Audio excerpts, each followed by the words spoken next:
আসসালামু আলাইকুম। Thank you for watching my video. আশা করি সব ভালো আছেন। আলহামদুলিল্লাহ আমিও ভালো আছি। তো আপনারা লাগে এত বিকালতে নাস্তা রেসিপি শেয়ার করলাম। নাস্তাও হইতে পারেন, পিঠেও হইতে পারেন। আমরা সিলেটি এখন নারিকেলের পপ। নারিকেলের পপ করতে হলে একটা বাটির মাঝে প্রথমে আপনারা আটা লইলে বা পরিমাণ মতো এর মাঝে হালকা তেল এড করে নেবেন।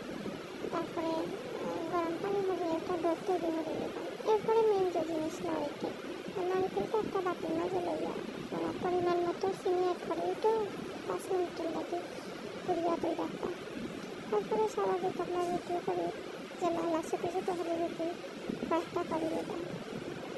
এই পপটা আমরা সিলেটের সবেও ভালো খাই, আমার নিজেরও ভালো লাগে। পপটা খাইতে খুব মজা, আপনারাও ট্রাই করতে পারবেন বাসার যে কোনো সময়। তারপরে এই রুটিটা আমরা সিলেটি এখন এটারে পপ কাঠির মাঝে দিয়া নারিকেল অ্যাড করি একটা পাখি দিয়ে পপ বানিয়ে দিই। চেষ্টা করি আমরা কয়েকটা পপ বানিয়ে দিই। একবারেই সোজা, আপনারা বাসা ট্রাই করবেন। মেহমান এলেও ট্রাই করতে পারবেন। খুব মজাদার পপ এটা।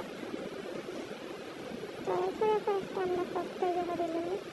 তারপরে একটা প্যানে তেল দিলাম, তেল দিয়ে তেলটা গরম হইব। এই সময় একটু খেয়াল রাখা লাগবে তেলটা যেন বেশি গরম হয় না। তো তেলটা গরম হয়ে গেলে আমরা একটা একটা করে পপ দিলে একটা একটা করে পপ দেওয়ার বাদে এটা আমরা আস্তে আস্তে উল্টে পাল্টে দিন গেল, পপটা ভাঙবে না। তো উল্টে পাল্টে দিলে তো পপটা খুলে লাল হয়েছে। আপনারা লাল হইব একটা একটা করিয়া উল্টে পাল্টে দিয়া বেশি সময় না 2 মিনিট, তারপরে আপনারা তুলে দিবেন লাল হয়ে গেলে। এই পপটা খাইতে খুব মজা।